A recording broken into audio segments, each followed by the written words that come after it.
James Caan, founder and CEO of private equity firm Hamilton Bradshaw, joins us now. James, thank you so much for coming on the show. Right, UK employment, it seems that the markets are still seeing the UK as a haven, as a refuge compared to all the mess that we're seeing in Europe.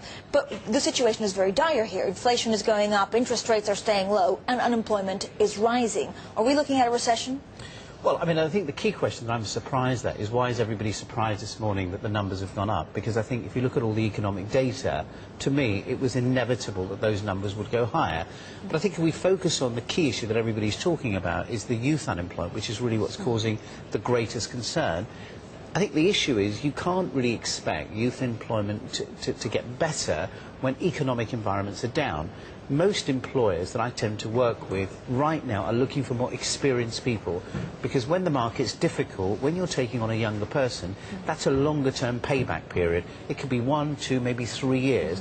So employers right now are looking more for experienced people, and therefore I think you're going to see youth employment actually is going to be pretty flat. If not, it will get worse over the next 12 months. And I guess the flip side is that you can pay a younger person cheaper. And so it almost seems that it doesn't make sense if you want to. It will take 2 or 3 years to train that person up, but if they're cheaper, then your costs are down. Compared to, for example, at all? No, because it's cheaper now, but you get no return. So, you know, if I was to hire an experienced person, my returns are immediate. If I take a younger person at a lower salary, but remember, I've got to invest in that person for 2 or 3 years before I see the return. So, Jen, are we losing the flexibility, you know, compared to somewhere like Spain, where youth unemployment is at 25%? The UK market has always been somewhere where also Europeans came to find a quick job and be trained up. Are we going to lose that, you know, niche that the UK had? I think what we are going to do is, without a question of doubt, we're going to see this figure rise unless we do something tangible. I think what the government are currently doing at the moment is setting up these enterprise zones around the country where they're stimulating economies in local markets like Liverpool, Leeds, Bristol.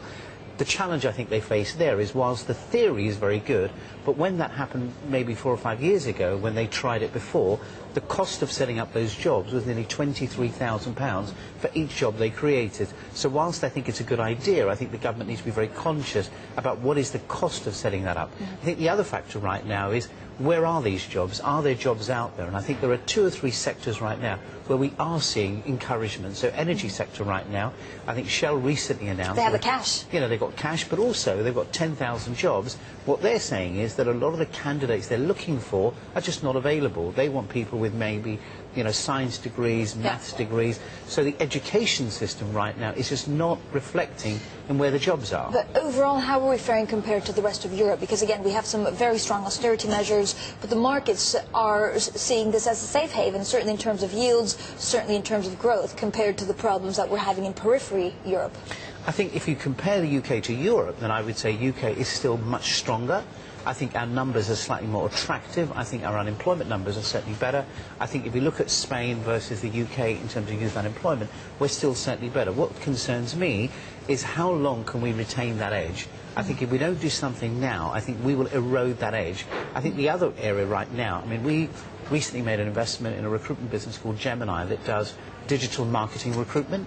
We're seeing a lot of growth in the digital marketing space, which I do think is a big area for growth for youth. And James, overall, are European politicians just not getting it? I mean, they're not entrepreneurs, and they seem to, you know, say to the markets, I may signal something, and then we have these press conferences with absolutely nothing in them. Is this a real concern that actually they don't seem to realize the immediacy of what the markets want? I think the issue with Europe, to me, is just a lack of clarity, a lack of leadership. You know, the confusion around Europe, I mean, really, it is an absolute mess. I think whether you're an employer, whether you're businesses, what you need is clarity, you need certainty. What the markets don't like is uncertainty. And Europe right now has got a cloud of uncertainty. No, absolutely, and I think that problem is certainly compounded to this issue. All right, James Caan, thank you so much. Fantastic.